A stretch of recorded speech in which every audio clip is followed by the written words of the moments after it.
It's like a baby's toy.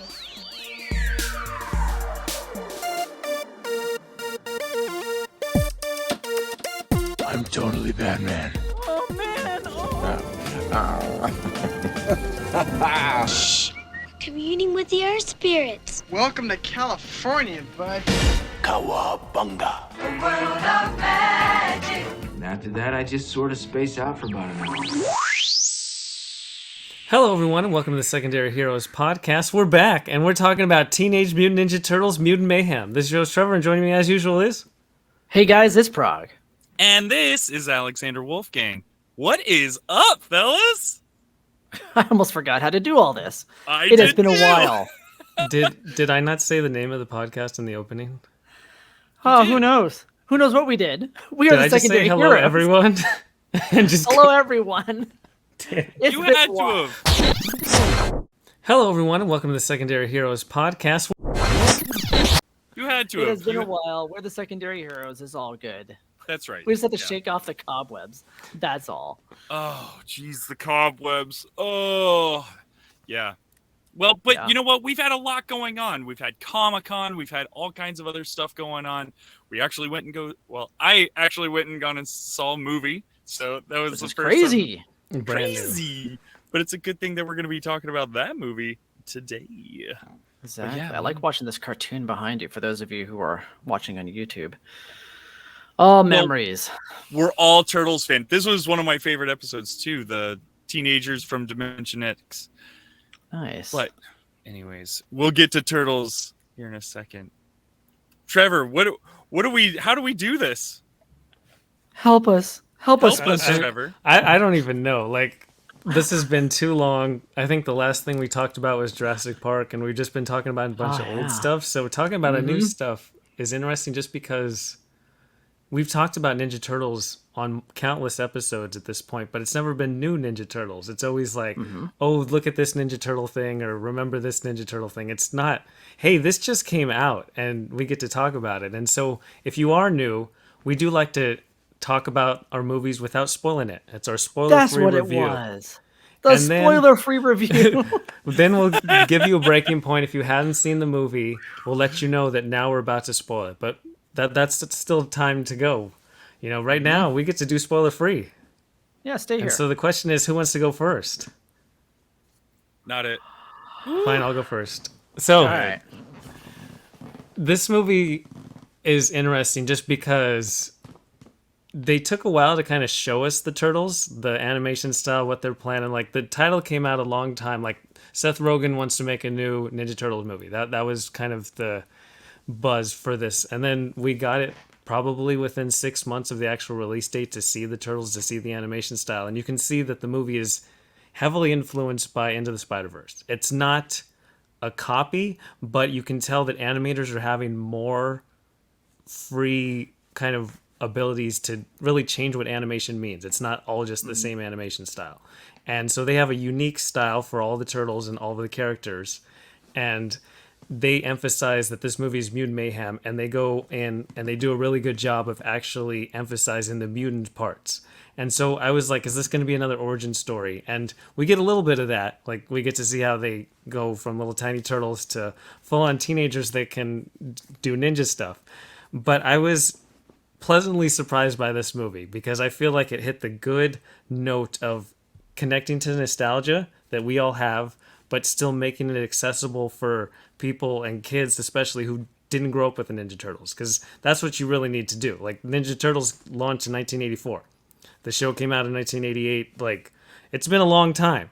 You need, like, they've rebooted Ninja Turtles I don't know how many times. There's Nickelodeon TV series, there's live action, there's countless forms of animation, but it's going and rebooting it, and I think they did just an excellent job. I had a ton of fun.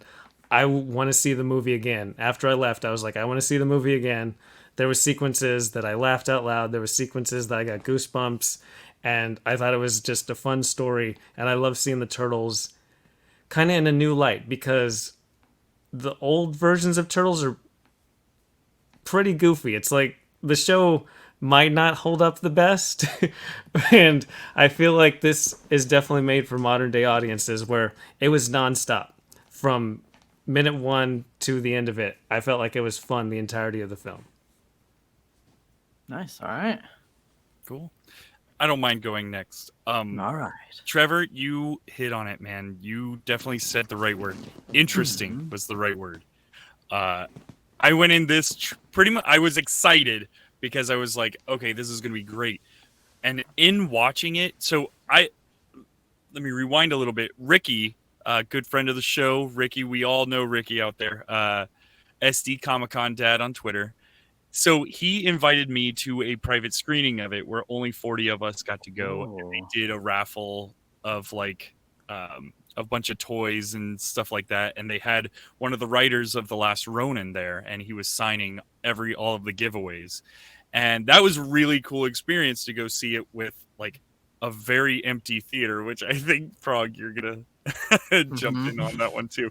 But yeah, to have an empty theater and just have the screen to ourselves was awesome. It was like people who wanted to be there. Everybody came dressed up. Everybody had a turtle shirt on. You know, everybody was ready to go for this movie, and I was stoked. I had my turtle shirt on, Ninja Turtles 3 shirt, everybody's favorite Turtles movie. Thanks for the face, Prague. But yeah, so I went into it kind of, I guess I was hopeful when I went into it. But interesting was definitely the proper word, because it was like Seth Rogen, right? Yeah. Seth Rogen. It was almost like he wanted to open up his toy box and just play with his toys again.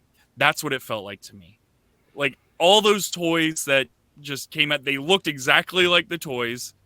Right. And it was like, I want to play with my toys right now. And that's what it felt like on screen. So we were watching someone's childhood, what it kind of felt like someone's childhood. One of the things you mentioned, the animation style, it does feel like the Spider-Man Into the Spider-Verse, but a lot more gritty and a lot more lower res in a way. Mm-hmm. But I felt like after 5 minutes, I got over that. I was like, I can look past all this and enjoy what's going on screen. All in all, I enjoyed it. I think it was fun. I think it's something to see. If you're a Turtles fan, I think it's definitely something to see. But I mean, it's not topping any of my like lists of. I mean, it's probably in the top 3 or 4 for me, but not number 1. Definitely not number 1. All right, well said. I like that you pointed out that it felt like Seth Rogen was there to play with all of his toys. I didn't pick up on that, but now looking back at the film, like that is kind of what it feels like. It's like, here's all these characters that look like their toy counterparts, like almost exactly like them, a lot of these guys. So that was a lot of fun to see that. I did see it in a fairly empty theater, which surprised me because there was a lot of people in the parking lot. I thought, but apparently it was a farmer's market that day. So I walked in there and it was kind of nice and relaxing to sit in Barbie maybe. But it was nice to sit in the theater and just kind of like have a lazy, afternoon watching the Turtles, which was fun. I think what we always try to say here on the show, if I remember correctly, is it worth your time? That I'm kind of on the fence about, because I do think it is worth seeing, especially if you're a Turtles fan. For me, though, I felt like I didn't have to see this in theaters. I felt like that I could have waited to watch this at home. And I think a lot of that has to do with not that this is not a slight against the animation style. I thought it was a really cool animation style. It just felt like something you would see like on YouTube or something. Maybe I needed to see it in 3D. But I like, to Trevor's point, I did have moments where I was laughing out loud. Like I literally was laughing out loud. Being the only person in the theater kind of helped. And there were moments that gave me chills. I'm a big Turtle fan. Like there's those moments that do happen in this movie. I will say that there were a few times where I kind of my mind kind of drifted away a bit throughout the movie. That just kind of happened. It has a fairly long runtime for a animated feature. But I did appreciate the fact that it wasn't just another origin story. And it's still an origin story. And I think it's kind of nice where they lead it, like where it ends, not to spoil anything yet, but I feel like it's kind of a unique ending. And I think I wrote somewhere online at some point that I think this would have been better as a TV series, because I would have loved this as like maybe a TV series that went week to week. especially now after that ending. I'm like, well, that'd be kind of fun to see where this all leads. So like you, Alex, I don't think this was my top favorite anything related to Turtles, but I thought it was really enjoyable and surprising and interesting. Like there are aspects of this that we'll get into in the spoiler part that really did surprise me. I was not expecting that in this film. Some of those things worked really well, and some of those things I think kind of hurt the film in a way. But we'll get into that when we talk about spoilers. But it is worth your time. It was a fun movie. I think you can bring the whole family to it, in my opinion. Well worth it. I don't know about the whole family. No, I mean, maybe we'll get into anyone it in over the age of spoilers. 12 might want to, but who knows? There were points where I was like, man, I'm kind of surprised this isn't a little PG-13. Oh, you think it was that dark? Okay. No. I don't think it was that dark, but there were bits that I was kind of like, ooh. Oh, yeah. Okay, never mind. I forgot about the third act. Yeah. Yeah. There's some interesting things there. Anyway. Anyway, so at this point in the show, we're going to go over our social medias and all that stuff. That's right. We are done with the spoiler free, and now we're in social media. So make sure you follow us over on crossthestreamsmedia.com. That's right, crossthestreamsmedia.com. You can find all kinds of other shows, but you can find our show and all of our episodes and links to all of our social medias. You can also find all of our episodes on YouTube as well. Check us out on YouTube, definitely, because it's way more fun to watch along.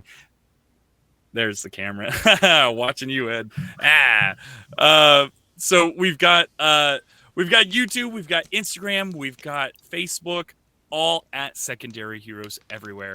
But yeah, join along. I know that we haven't been active lately. Like we said, we took a little bit of a break during Comic-Con and all that stuff, but I think we can get back into this. We're going to start doing more stuff. So like I said, all of our socials at Secondary Heroes, Twitter, Instagram, Facebook, YouTube. Like and subscribe. Leave a review on iTunes because it helps more ears hear us. Yeah, we're like butter for the ears. Yummy. Smooth like butter. Oh, yeah. Anyways, all this Nice is one. free for you, and it's priceless to us. It is. Oh, BTS. Trevor. What happens now in the show?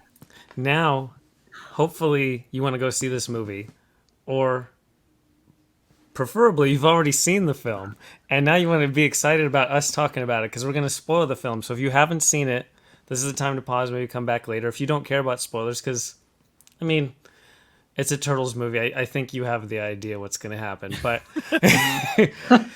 this is the spoiler portion of the program. And so, I mean, we don't want to just go scene by scene. So is there like a particular standout, like when you left the theater, you're like, oh man, that was great? Prague, do you want to start with that one? I'm a big Bebop and Rocksteady fan. So just when they showed up on screen, like that was it. And they looked like how they were supposed to look. Okay. I'm like, yes. That's it. I mean, I was kind of bummed that I didn't hear the theme songs. I'm like, at least I got them. So seeing all the mutants, just all the mutants together was fun. And it's like you said, Trevor, Mutant Mayhem. They really dived into that theme, and that I enjoyed. So that's the first thing that came to mind. I'm sure there's others, but that one definitely came to mind. Yeah, I mean, it's been a week for me since I've seen it. But yeah, seeing Bebop and Rocksteady, they're a classic duo. They're like the most fun bad guys in Turtles history. The problem that I felt with the Bebop and Rocksteady is they turned into good guys almost like really fast. They maybe should have waited like another movie or to a TV show or something, possibly. And I'm wondering, hey, in the sequel, how are you guys going to turn all these bad guys back into bad guys? But anyways, or maybe they don't. Who knows? Maybe they don't, and they're doing something different. I don't know. I think maybe the origin story stands out to me the most. I'm not saying that I liked it the best or anything like that, but it was a different origin story. It was something new that we hadn't seen before. It wasn't like I turned from human to rat or anything like that, because that's the story that we've always known. Splinter was Shredder's like pet, and then he got ooze on him and turned him into a human rat. But yeah, that doesn't happen in this. It's just a big rat. Oh, you know what? Oh, we're not talking about favorite parts yet, are we? Yeah. No, this is kind of is the kind of what standout. we're talking about. Yeah. Hmm. The one that really stands out to me, and I know that I just like went on a whole rant, but anyways, Splinter fighting. Splinter's voiced by Jackie Chan. If you watch that scene where he's fighting, he takes a full-on Jackie Chan style of fighting, where he's using the chair and he's bouncing the chair off of people. It was like I was watching Jackie Chan fight in one of Jackie Chan movies. It was like, this is incredible. I love that Splinter wasn't just on the sidelines, or because this Splinter's a little different than like he wasn't like Super Sensei type of thing wearing his like little robe and stuff. And to see him actually use, because we also hadn't seen the Turtles use their weapons pretty much at all. Like he gets to use all four of them and kind of show them how to do it against actual real opponents. It was just fun. I mean, it was a great moment. But that was kind of one of my nitpick in the first half of the movie. I'm not watching these guys use their weapons. It was kind of annoying me. But they got to at the end, which is fun. So they had to grow into it. I get it. I personally did not like the whole. Wait, hold on. We're not jumping into that. We're not talking about going into bad stuff. Let's talk about good stuff. Let's talk about the good stuff right now. Yes, you're right. And then the turtles being turtles together. You know. Yeah, that was fun. My, I think, favorite sequence is when they play What's Going On. You know, I go and sing at the top of my lungs. Like, that sequence where they're in the van and that's just playing in the background and everybody's just kind of, like, jamming, and Michelangelo uses the staff to, like, they go flying out of the front windshield to right on cue for What's Going On. That song always is funny if you can use it right, and I thought they used it really right. Yeah, very reminiscent of that scene in The Boys where the dolphin goes to the window. Oh my goodness. Wow. Oh, The Boys. That slow motion, like looking at each other. Everyone's all looking at each other in slow motion. What's going on? That was a good scene. Yeah. That really was. That's funny. What did you think of Mondo Gecko? Because I feel like he got some of the most screen time of the mutants, or at least dialogue lines. He did. I thought it was fine. It was kind of fun, I guess. He didn't bother me as much as I thought he was going to. Like he probably should have, I'm guessing. Do you think that like they used him more because it was Paul Rudd? I don't know. Because like maybe Bebop and Rocksteady had like little to no lines. Yeah, that's true. Like they were barely used. I mean, they were barely used. They were always in the background doing just background stuff, never like right up front. Mondo that's Gecko a good point. Was maybe kind of the. Maybe that's it. Maybe they were having fun with Paul Rudd in the studio, and they're like, "Hey, let's do more of your stuff. We'll have your character be more involved in the story." I just wonder, because Mondo Gecko also doesn't get a lot of attention, and like, you know what I mean? I wonder if it's like we have Bebop and Rocksteady, everybody kind of expects them, and we have future plans for them. They don't need to kind of star or even take too much screen time. And then because there's a reason Seth Rogen voices voices Bebop. Yeah, Bebop. I had to make sure. I wonder if it's as simple as that like they purposely want to sideline him because they have plans for them to really be front and center with the next movie. For future movies. Okay, hey, that's cool with me as long as we do get more Bebop and Rocksteady, or even like a Razar and oh my Razar. Yeah, you know they have to show up in the second one. Well, that's what's fun about Turtles, because like in the documentary The Toys That Made Us, and they talked about the Turtle line, they literally needed to keep coming up with characters to make new toys. Like they had this specific cadence. We need to make new toys. Like everyone has the Turtles, they have Shredder. We need a whole bunch. And so they just came up with the craziest mutant things. And it was cool to see an ensemble of them, actually, because we don't usually, like, a lot of the reboots don't have time to go much beyond Shredder, Bebop, and Rocksteady. Right. Like, let's not introduce another character in this big multi-billion-dollar budget movie. Yeah. But if it's a cartoon, you can do as much as you want. Well, okay, so Do whatever Michael you Bay want. brought in Krang though in the second Out of the Shadows I don't Turtles. know. Well, yeah, he brought out Bebop, Rocksteady, Krang and isn't Krang. the same though. Like he's the big bad essentially. It would be like, oh, Like a here's niche Thanos, character, right? Right. No, the weird like just kind of flavor of the week mutant. That's a different approach. Yeah, that was Right. kind of fun to see on screen. Yeah. And you don't get to see that very often. So it was appreciated. I thought it was fun. I kind of want to talk about, I don't know, I wouldn't say the elephant in the room, but the kind of thing that was jarring to me was like the real life splicing in of like real footage in the I film. thought that was great. Which no, when I first saw it, like I thought like that was kind of fun. I was not expecting that. Like that was kind of the big surprise for me because I had no idea that was coming. The Ferris Bueller, yeah. The Ferris Bueller stuff, obviously, because I love that film.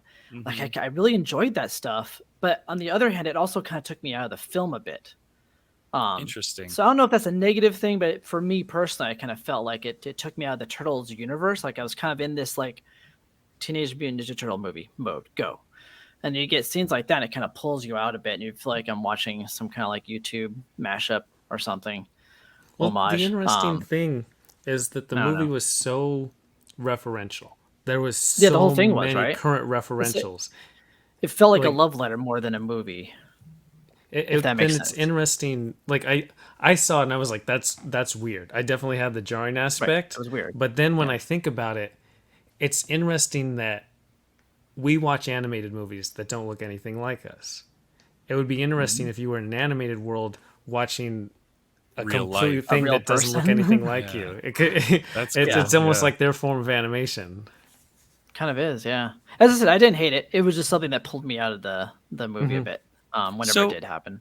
And not even just that. So I think that was that whole Ferris Bueller scene is a really cool scene because we're seeing the turtles in a different light. I feel like throughout the years we've always seen the turtles be very confident and they're very like, we're ninjas, we're turtles, yeah, we're awesome. I love being a turtle. Right. But this was like, I just want to be Ferris Bueller. Yeah, I just want What to would be a it- normal teenager. What would it be like if I could just be? And of course, Ferris Ferris Bueller's Bueller. not the normal No, I teenager know, by but, like, any means at watch all, that which is kind of movie. funny. They watch you that get to do movie that? and they You see have a parade in Times Square or what? they see what like high school is like, and I'm Yeah. sure they've seen the movie Breakfast Club and stuff like that, and it makes them daydream about being just normal. And the whole movie is it's almost their way of trying to, I mean, that is what the movie's about, is them trying to be, what's the word I'm looking for, Like accepted by humans? accepted, Yeah, yes, assimilated into their culture. And they've been Right, kind of 'cause, shunned by their father their whole life. well, Not to but trust the humans. it totally makes sense. I mean, he grew up a rat and everybody hates Sure. rats. And then he goes out into the world as a giant rat with 3 big turtles and they get, which didn't make sense because I don't feel like people would act like that. They would just kind of get really weirded out and walk away. I don't know. If I saw a giant rat, I'd probably hit it with a broom. People are pretty Like, horrible. I don't They know. are. Well, and it is New York. So, yeah. So if you start talking to me, oh my god, yeah, that thing is going into the gutter. I mean, that sequence though, where he's talking about his history and he's talking to the cockroach on the street, and then it just gets stepped on right in the middle of the conversation. I kinda knew that he was talks happening, about like, one oh, of his here it good goes. friends. Like, Okay, you found a so, friend, oh, that friend's gonna die. I'm so glad that you brought that up because he, at the beginning, at that point, he was like, oh yeah, I befriended this cockroach. He instilled it at the beginning of the movie that he had a thing for cockroaches, and then he gets with the yeah. cockroach at Yeah. the end of the movie. Yeah. Oh my god. Blah, blah, blah. Oh, that cockroach is so funny, dude. I love that character. And I that was hated that toy. Oh my god, I hated that toy. But it was But hey, it's so a fun funny. character. That's what matters. So, what did you think of Splinter overall? His characteristics, his mannerisms, his portrayal. I feel I don't like know. I feel like it was off for me, and I can't. If you figure would out have why. asked me in the first half of the movie, I would have said this is weird. I don't like it. Okay. But I feel like the second half of the movie, they established that he was a different Splinter, and they also still gave him like his class. Like, I like the idea that he taught the Turtles through, just home videos. VHS tapes. Yeah, like that's just a Which different was way kind of funny. than like Sure. being up on this like, oh, I'm super awesome and you guys are bestowed my awesome gifts and skills. Right. It's almost like they revere him more as a father than as a mentor, like they do like in the cartoons and comics and stuff. It's like not like It was definitely Master more of Sensei. It's our dad. Yeah, it was much more of a father dynamic than a master apprentice Well, dynamic. I think I agree with you. I did have a hard time the first half of the movie, and the second half he really warmed up to me, and I really enjoyed him. I guess I had to trust it. I think the being the whole father figure, that's more relatable to people nowadays. Like, I can relate to talking to my dad about stuff or sneaking away from a parent type of thing rather than a sensei. And sensei. Yeah. How many people? Yeah. How many people have a sensei in their life? It's very hard to relate to. So yeah, dude, I totally get it. But yeah, same thing. I had a hard time at the beginning, especially when he had the big mustache and the big afro. I was like, weird. It was Still a don't know little if I'm okay weird. with that. Yeah. Yeah. Oh, Seth Rogen. Yeah. Did you guys get the Seth Rogen intro with your movie? Yes, I did. Okay. Where he How about goes, you, Trevor? "Hey, Did thank you? you for coming to see my." So- Thank you. I expected it to start 20 minutes after. That's how I usually plan to go to movies because I'm not a big trailer fan. It started like 18 minutes after, so I did not. I did miss that. it. Oh, okay. No. Yeah, there was. It a was moment where pitch he black had when I come on got to the screen. theater. It was like tripping over people to get to my seat. It was fun. I hadn't had that happen in a few years. Embarrassing. I was one of those people that comes in at the end because I guess I heard that with Oppenheimer, if you watch the 70mm version, there's no trailers because there's no trailers in 70mm. So the movie just starts right at the time that it premieres, and people show up. They're just walking in like You the don't whole know. first 15-20 minutes of the film. People are just Oh. constantly going to their seats. No. I've only seen one movie that way, and it was Hateful Eight, and it was fantastic. But like for that one, everyone was there on time, thankfully. That was, I think, before the days of reserved seating. I think with reserved seating, people just like don't care, right? You have your Yeah. seat, you don't have to man. worry about it anymore. The time before reserved seating, when we went back to Southern California, we went back to the old theater or by where old theater used to be. And I was like, man, I remember lining up to see like Phantom Menace. And the line was like 3 hours before the movie started. And I'm like, now you At least show up 3 20 hours. minutes after the movie started. It's so crazy. I love watching trailers, dude. That's so much fun. Like, it gets me hyped for whatever movies that's coming. The problem is that trailers suck. A. B. Trailers show every single aspect of the film. Oh, they C. do now. It's most likely I'm going to see the film. The trailer's not going to. Oh, yes, Ninja Turtles. I Now wouldn't I have seen wanna it, but see now it. they showed me the trailer. I'm in. And then D. I just go to the movies too often, so you end up seeing the same trailers over That and makes over sense. again. See, okay, Yeah, there was a guys, point where I was like that. you guys go to the theater too often. I don't. I rarely go. So whenever I see a trailer, I just watch the movie. I'm like, oh, good. I don't have to see that. They pretty much gave everything away. Why would I want to go see that now? Thank you for saving me $20. I'm so Insane. glad that I watched the trailer. Now I don't have to worry about this. I do want to emphasize how much movies are. So I have AMC A-list, and then I canceled it. And then I was going to see Guardians 3. And somehow it cost $22. And I'm like, AMC A-list is $25 a month. I'm just going to redo AMC A-list, and I'll see Yes, some other please movies. And not seeing some one-time movie for $22. This is ridiculously stupid. My matinee was $17.95. That's your discount. That's by the way, for matinee price? Matinee price. Oof. But I do want to give a shout out to movie theaters just with Barbenheimer and Ninja Turtles and just this time period. Mission Impossible got buried by, like, it's so Sadly, yeah. interesting. In the middle of the pandemic, people were talking about how movie theaters aren't going to survive. This is the death knell of movie theaters. And this summer, it's been amazing. There's like too many movies to keep up with. They're that are making billions really of good dollars. and high quality. And yeah, Barbie's making $1 billion. Oppenheimer's already made $500 million. It's amazing how much money is coming out. It's just great to see. Like, So Yeah. I gotta ask please, you, please keep it coming because I know the writer's strike, the actor's strike is going to mess up everything, and Yeah. that's a whole different topic. But right now, where we are, time and space, this is pretty great to see, almost like a renaissance of movies going. Do you think though that the movie theaters are, or Hollywood, if I may, is trying to hype this stuff up, like these movies up more than usual to get people back in the theater? I don't think so. It's about the same level of hype. Yeah, it's really interesting just because when you look bigger scope, the two biggest performing movies of this year are Mario and Barbie. And what they share is an extremely popular IP that hasn't been made, either in Barbie's case ever, into a full-length feature film, or Mario hasn't been touched in over 30 years.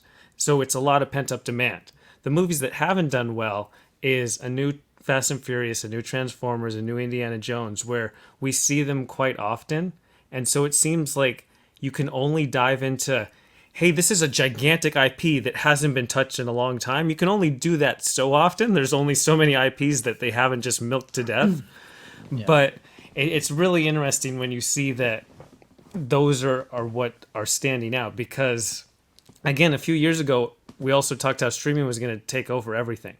Oh, look what streaming's doing. It's making it accessible so anyone around the globe can make a movie. It's all these more international flavors. The Hollywood centralized focus on movies is going to be an end, and everything's going to be streaming. There's going to be no movie theaters. And now streaming is literally derailing all talks with actors and writers. And there's this focus on going back to what the traditional release schedule is, where there's like a 3-month gap from movie theater release to streaming release. Disney's learning their lesson with Pixar. And it's just, we've done a complete 180.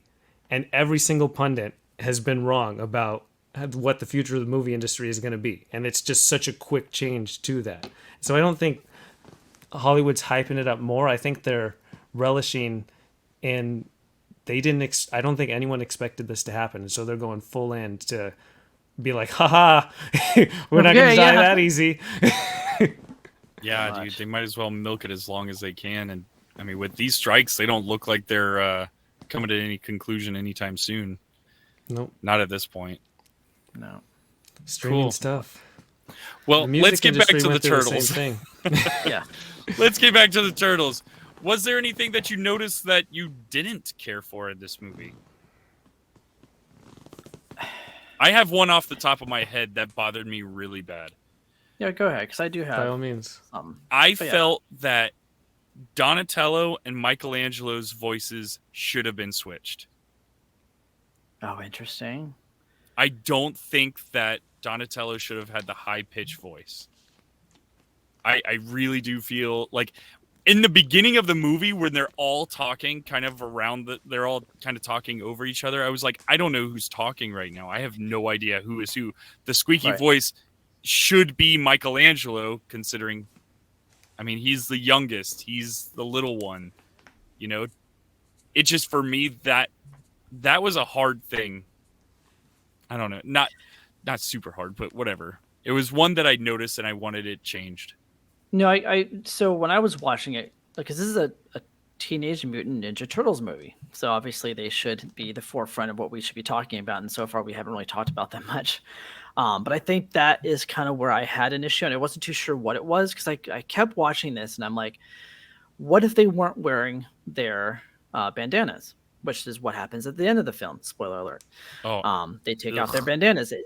Can you actually tell who they are? So I kept looking at them and say, okay, I kind of see what they're doing with the different characters in terms of build, in terms of what they do and what they react to, what their interests are. But like what you said, Alex, I couldn't tell them apart by voice at all. It all kind of sounds like they're the same voice actor doing the same part in a way. So yeah, I can see your frustration there. It wasn't much differentiation between the two. Like I would say that in the cartoon, it was almost exaggerated. And I don't know if that was necessarily a good thing either. I mean, it's fun for a 80s cartoon when you're a little kid. I don't know if it would translate well to modern audiences now, but it would have been nicer if they had very distinguishable voices, I guess, even though they are supposed to be siblings. I would say for myself, I felt like after you get through a good 10 minutes, then it's like, okay, I can kind of tell. I just mean like Donatello's voice was so different, like so extremely, because it was very high pitched. I think he was the youngest voice actor in the cast. Right. And for me, knowing that Michelangelo is the youngest out of them all, felt like he should have had that voice. They made him the shortest. They did make him the shortest, but you're absolutely right. Visually, though, each one of them are totally different, and that is one thing that I really wanted to hit on too. Was they all had a really cool, different style about themselves. But Leonardo, the cool thing that I liked about him is that it's almost like they took a lot from our nostalgia to make Leonardo. Like Leonardo looked like he could have been ripped from the cartoon at points. Like it looked like, I was like, yes, okay, at least one of them reminds me of, which was, but I liked their different looks. They all had a different look and it felt good. Yeah. I like that Raphael wasn't exaggeratedly big. Like, I like that he's slightly big, bigger, but he wasn't, not like some of these new version of Turtles. He's like as big as all three of them combined, and it's very weird looking art. So I did like that. I thought the color consistency was interesting because they're always different colors. Like in the cartoon, they're very similar colors, but more nuanced ones. Donatello has more of like a muted green, and then Mikey's like a really dark, vibrant green, and Leo's kind of like a standard turtle green. It's really interesting how they changed it up. And then their bandanas, they wore their bandanas differently. It wasn't just we painted a different color on their bandanas. They actually stylized them.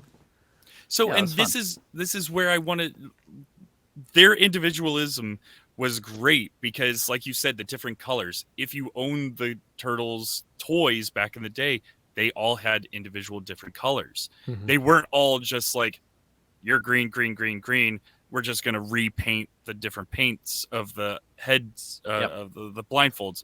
No, the toys were a different color, so they made these guys a different color, which was awesome. That was another little nod to like playing with the toys type of thing. And the head stuff, like I felt like they tried to pull from every different Turtles version out there. So like Leonardo was pulled from the 80s cartoons. Then you've got Raphael, who was pulled for more of the, I think, early 2000s. That's when he started wearing the full bandana with the eye holes.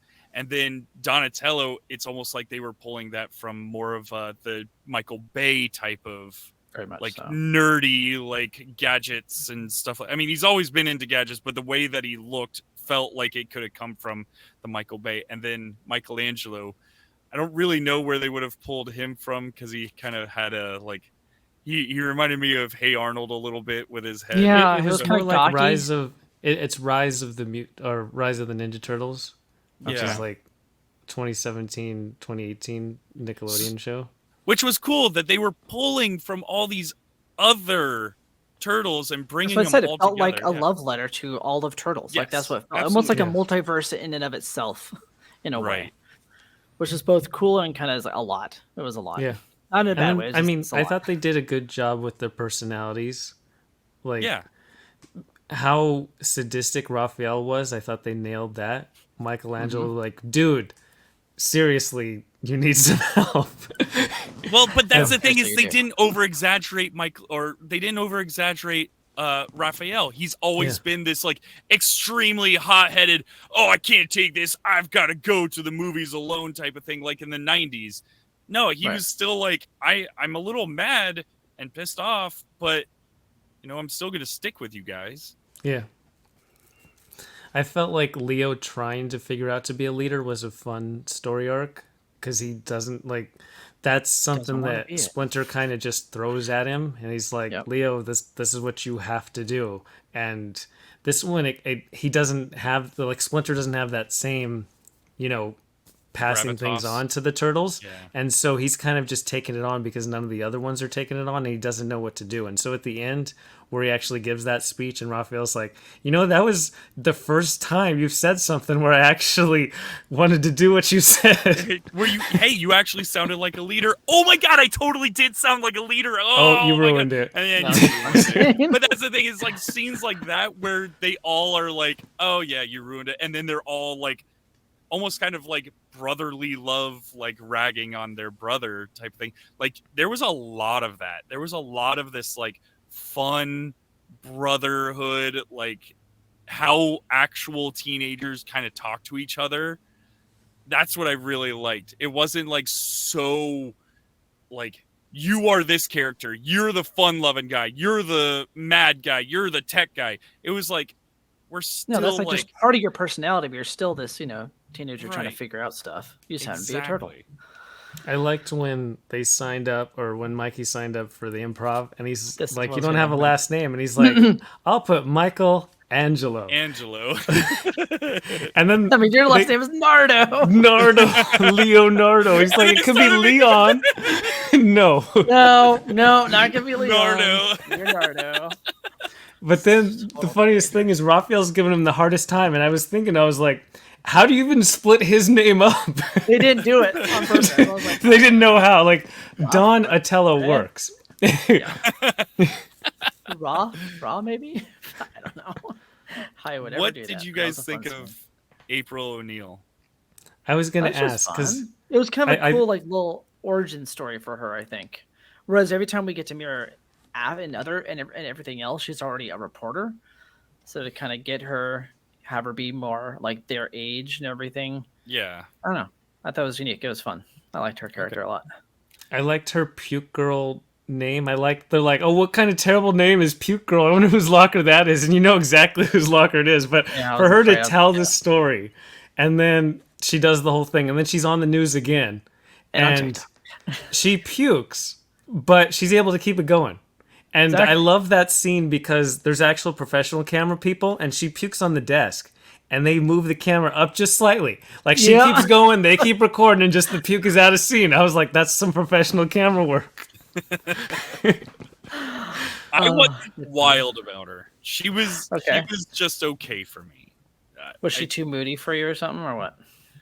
No, I don't know, because I liked her jokes. I liked there were certain things that I really did like about her, but then there were the other parts where I'm just like, I don't know. Maybe I don't know. There was just something I couldn't relate to her. Maybe that's what it was. Okay.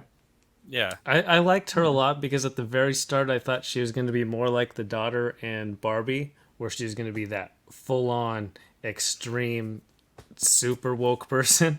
Like, Right, oh, right. I know so much better than you. I'm a teenager today, and I grew up on TikTok, so I know everything. I'm glad they didn't lean into It that. could have easily because- gone that way. Yeah, that gets tired really fast, especially from the reporter aspect Right. of it. I like that she was almost just annoyed when her bike gets stolen. She's annoyed when the star hits her in the helmet. You know, she doesn't shy away from all these different, like, potentially scary, conflicting. Like, she goes to wasn't get the her bike damsel in back. distress, right? She was Yeah. more like, "What the hell just happened? You guys." She's come a on." New Yorker. Like, Exactly. they're Yeah. used to that stuff. And then I like just the juxtaposition that she, like, the April from the comic books, she wears a yellow jumpsuit, and she's very traditionally drawn, as you would expect from something in the 80s. Right. And this April is just like an average teen girl. She doesn't have, boobs popping out of her jumpsuit. She doesn't Ugh, have like yeah. a super No. curvy figure. She's just a Disappointing. regular girl, and she's like ethnically ambiguous, and she's like a great representation of where society should be. Like, if you just picked a random average kid off the street, it would look more like April. It's not, or April in this movie. It's not going to be redheaded like bombshell chick. She's not going to compete Right. with Jessica Rabbit. No, it's not going to happen that way. Maybe Yeah, that's very what it true, was. very true. Maybe that's what I was disappointed about. That's what you wanted, the bombshell. You didn't get the bombshell, Alex. I'm sorry. Hey, I haven't had the bombshell since the 80s cartoons, man. Yeah. Yeah, Megan Fox doesn't do it for me either. Yeah. Anyways. Yeah. The one other thing I did want to mention, because you had talked about stuff you didn't like, and this is more like an omission that I didn't care for, was the lack of the theme song, which I was kind of hoping to at least get teased at some point. I don't know. I didn't really care for the music.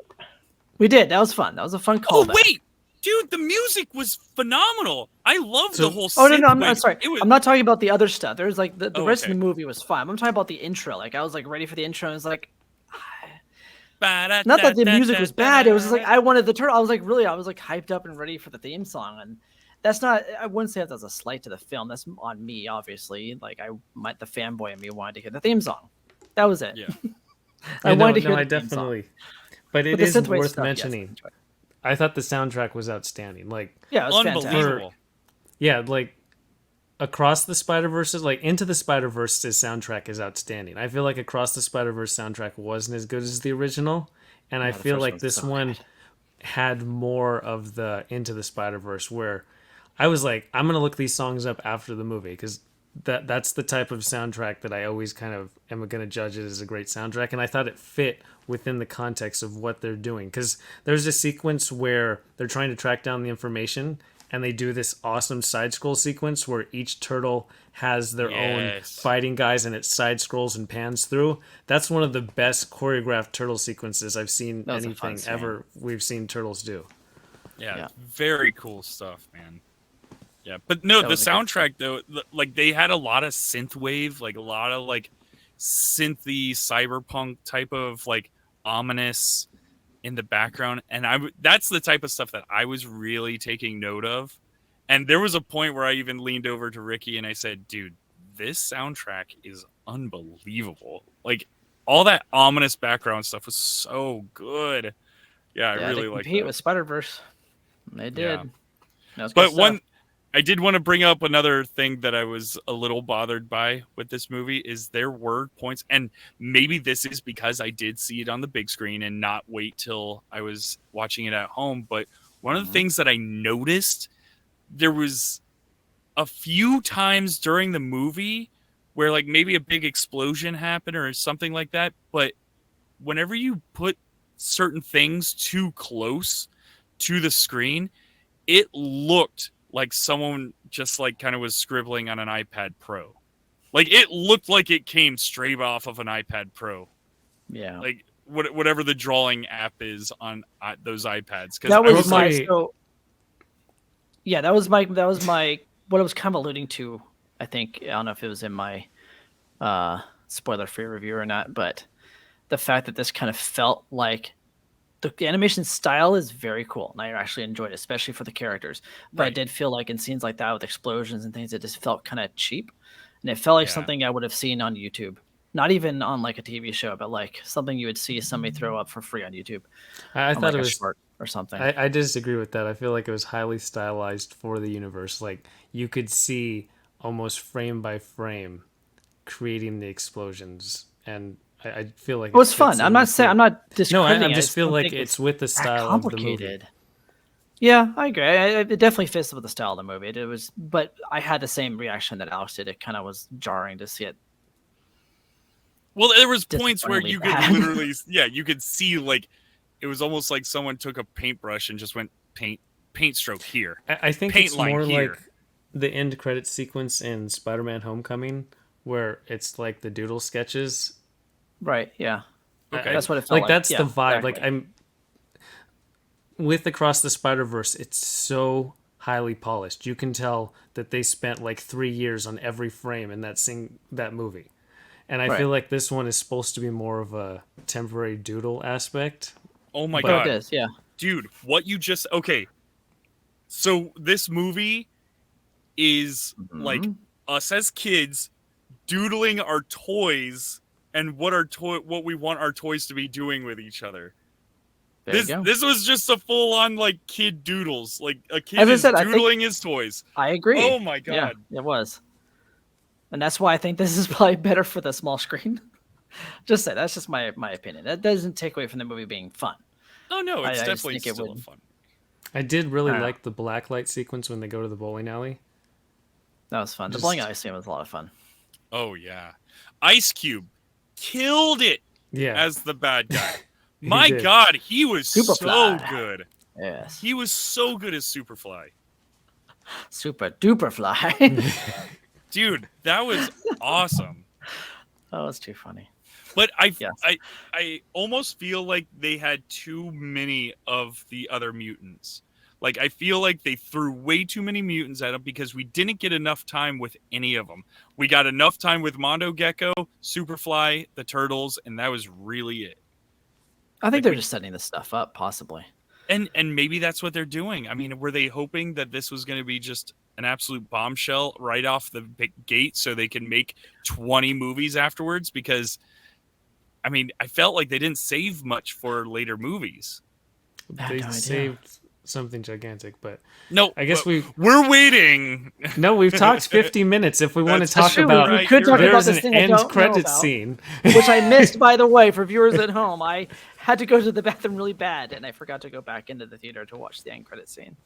So I So, did not see this end credit scene. The end credit scene, we get to see the turtles actually go to school, and so they take off their masks, and they all have their own distinct style. You know, So I saw they all that wear part. their I was in the colors. movie. Right. all four of their colors are there, but Okay. then we get to see them go to prom, and while they're at prom, we go to the actual bad. I guess it's kind of a villain from this movie, the lady who milks them. I did not like the Milker. whole milking thing or Didn't care that for her either. lady. No. No. But they go to her, and she's like, "Well, it's really easy to track these turtles, but it hasn't been as easy to capture these turtles." And then she says, "Bring me the shredder." And so I feel like that's enough for a movie all by itself. You don't need to save anything. You made an entire Turtles movie without Shredder. So I feel like that's the second movie. We don't really need much else. We have Shredder now. That was going to ask. I'm like, this Shredder was not even mentioned in the movie. So I'm glad you told me that at least he was mentioned in the after credits scene. It's a really interesting gamble to be like, we're going to make a Turtles movie that doesn't have Shredder, and we're going to do a good enough job marketing this and making it that it's going to be able to greenlight a sequel, and then we'll save Shredder for a sequel. Like, it's tough to convince a movie studio to be like, so the main villain you're going to save for a second movie. That's how good this first movie is. Yeah. But they did you're right. I Maybe mean, they did that's it with why Batman Begins, but yeah. Maybe that's why they had to bring in all the other characters to keep you distracted from we don't have Shredder here right now. Maybe. I mean, it It'll is be interesting to interesting. see what happens. The first comic, they kill Shredder, just as a heads up. So So that might be the first scene in the next movie. there's a You never know. history. No, you can't kill a happen. Shredder off, man. Ugh. They Because we become need a Super Super Shredder. Shredder. We need Yeah, Super Super Shredder! All right, now what did you God guys damn think of all the Easter eggs? Because there was a lot of Easter eggs in this movie. I mean, it was fine. The whole thing felt like, as I said, it felt like a multiverse kind of stuff. Like it was, I don't know if it was, sometimes I feel like it was a bit too much for me. Like I'd rather have just a Turtles movie, in my opinion. That would just be for me personally. But I know Seth Rogen was such a big fan. He was going to throw everything at it anyways. So I enjoyed them. I'll put it that way. I just thought maybe it's too much. Because the film, I think, could stand on its own. I feel like the only reason you do it is because there's been so many bad turtle things. Like, it's Okay. that getting really that bad has. taste out of your mouth. Let's go back into, we'll forget all that. It's kind of the idea of The Force Awakens. Everyone hates the idea that Force Awakens is just like A New Hope, but you have to get the taste of the prequels out of your mouth. It's really tough to do. And the only way to do that is you go back to the start. You got to go back to the very start. And that's when Easter eggs is tapping into the full-on nostalgia. Like, hey, remember when you loved this? Right. Yeah. So it's almost essential requirements. I meant just like certain names of places, like Sure, of course. the Laird or Eastman High. Yeah. I like. No, it's those fun. little- I enjoy that. Those I little enjoy those nuggets. Yeah. Yeah. I wasn't going deep with it. It's okay. Or the, No, I or the enjoyed them. picture of the Mauser in the background when they had. Oh my god! I was like, yes, dude. If we're getting Mausers in the next movie We might. with Maybe the third Shredder, movie. Yeah. thank you. Give me Mausers. Give me Shredder. I'm going to be happy. Yes. I wonder if they're going to keep the tone of like high school for the second one with Shredder, if they're going to go dark. Well, with that. it's tough because it's called teenage. That's the first word. Yeah, I know. Doesn't mean Well, you they're can't not go gonna. dark. I mean, I honestly, dude, I feel like the third act got a little dark when they mutinized. I think it just got weird, is what it did. got I don't know if I call it so dark. bizarre It just got looking. weird.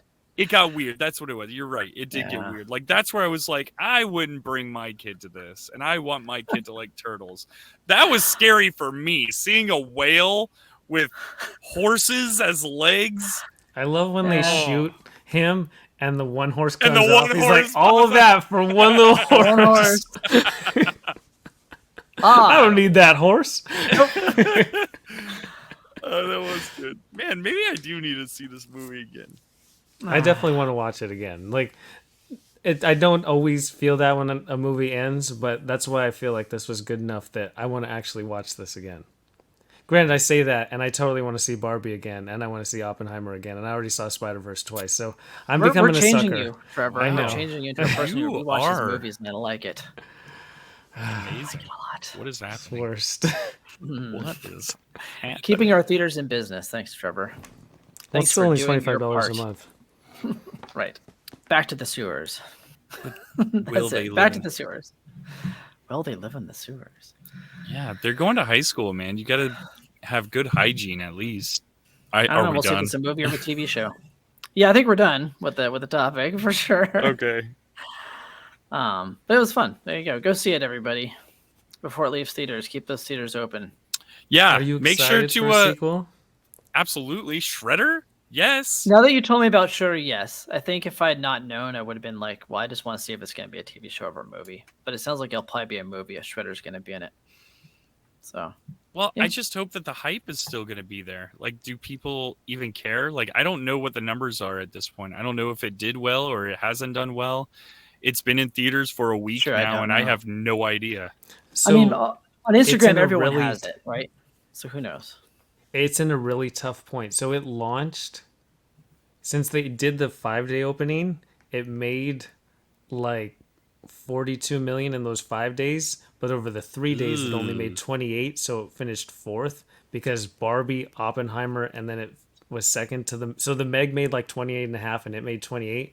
But the article I was reading for the box office, they said this is a good jumping off point with that Oh, 42 okay. million over 5 days because it's animated, so it's also not a Pixar animated movie, and it's a lot easier to make animated. Like the cost of animated movies just aren't as much unless it's a Pixar movie where you have all US based animators. Right.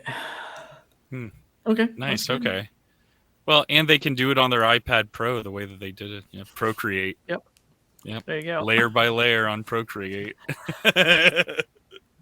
I mean, As long I'm as they have a just fun story excited character. because we didn't really get to see them kick ass. Like they at the end, they finally used their weapons, but they all kind of it's just getting the thing inside Right. the It was guy's one turn each blowhole. to get the. Yeah, they device didn't up all like be just super efficient ninjas. So I'm excited. Like if we do have Shredder, they need to train and get better, and that will entail it being darker. And I just wonder how gritty, like when their shells are getting crushed, and you Okay. actually see it crack. Wow. I was like, yes. dang. I was literally getting worried. I'm like, oh no. Oh no, no, no, no. What are you doing? Ooh, that made me cringe a little.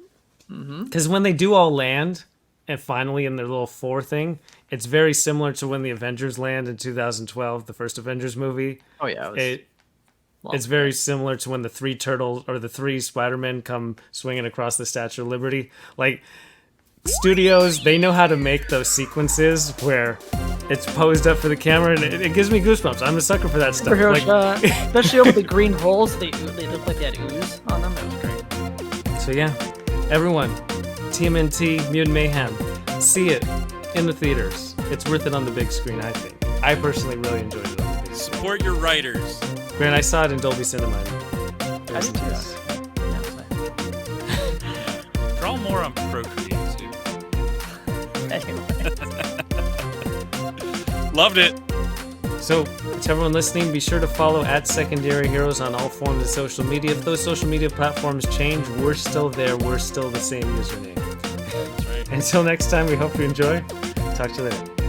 Rock out. Adios, y'all. Cowabunga!